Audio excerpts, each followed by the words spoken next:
Muddy waters, y'all. I said muddy waters, y'all. Come on.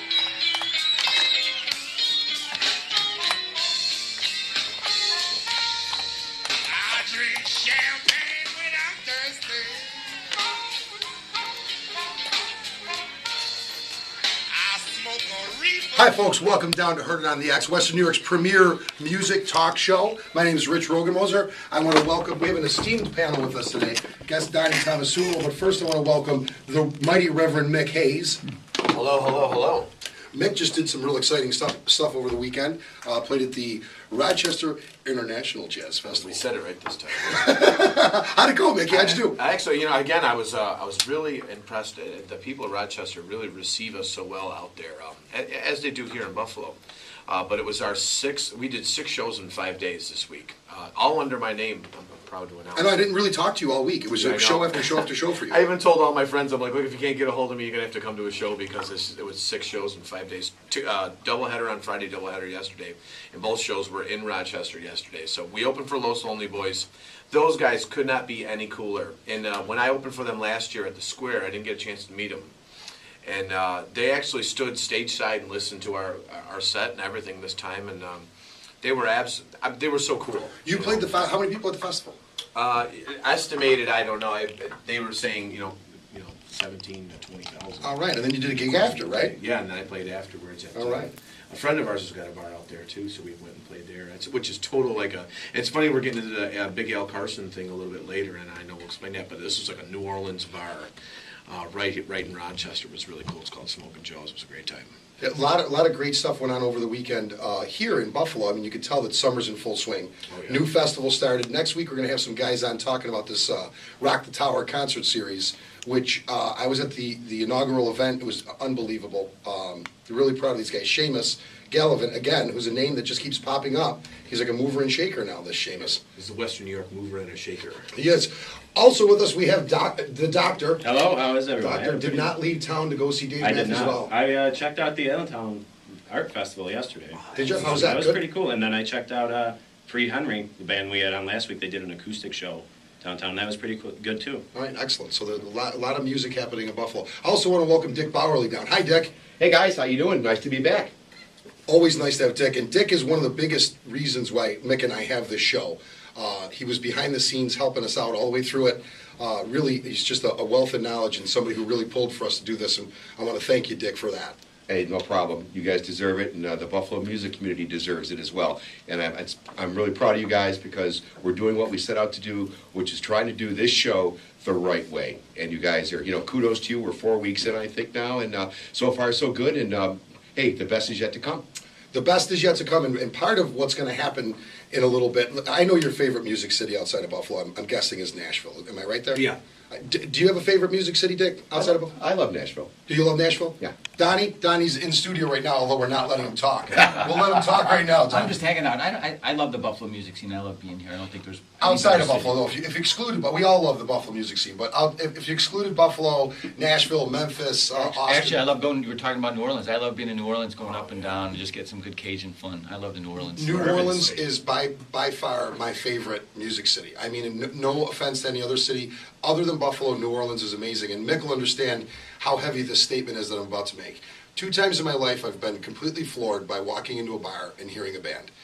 One time, I was 17 years old, I walked into Judge Roy Bean's, not knowing what to expect from this band, and it was Stan and the Ravens.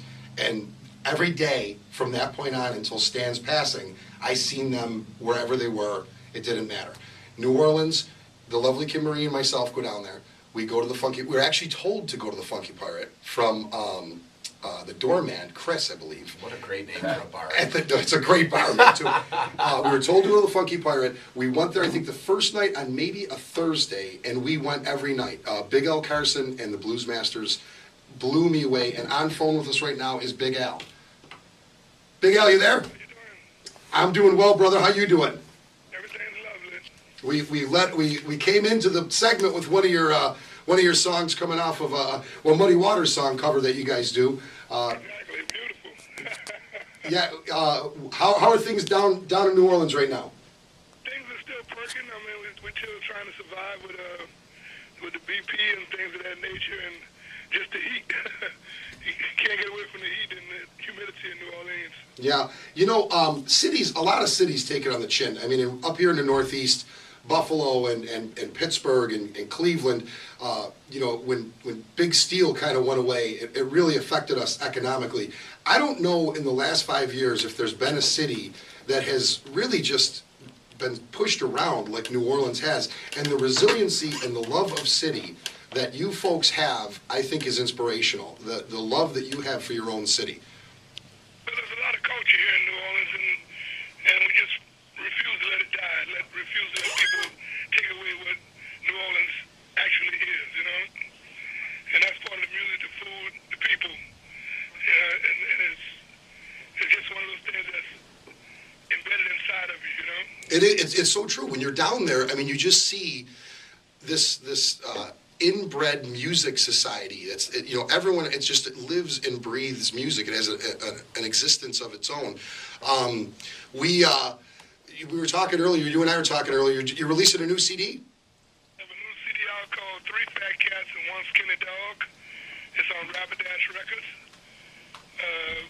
Most of my last recordings were on Mardi Gras Records, which you still can purchase. And we're looking forward to hearing big things from this CD. It's one of our first studio CDs as the band itself, the Blues Masters, Harry, Rodney, and I. And pulled in a lot of great friends of ours that came in to help us out. And it was fantastic. Well, Tom was our producer, and he's the owner of the record company. And like I said, we're looking for big things from it. How do you get the album, Al? How do you get the CD? Go on Rapidash Records. Rapidash Records. Pull up the website, and you can purchase a copy of it. And anybody that wants to come down to New Orleans can stop at the Funky Pirate. You're there Tuesday through Saturday? Is that the days you're there? Tuesday through Saturday, 8:30 p.m. Been there for 15 years. This will be our 16th year in August. We make 16 years. One of the biggest steady gigs around. The other guys have been down there a little longer, but we're trying to hang in there with them, Well, I don't see you ending anytime soon. And like I say, there's a blues club here in Buffalo that just recently closed. And economics being what they are, the doorman told Kim and myself when we were there the night before we were leaving for New Orleans, and he pulled us to the side and he told me, "You go to the Funky Pirate, you got to see Big Al." And we went there and seen you every day of our visit, man. And we're already planning our next trip down.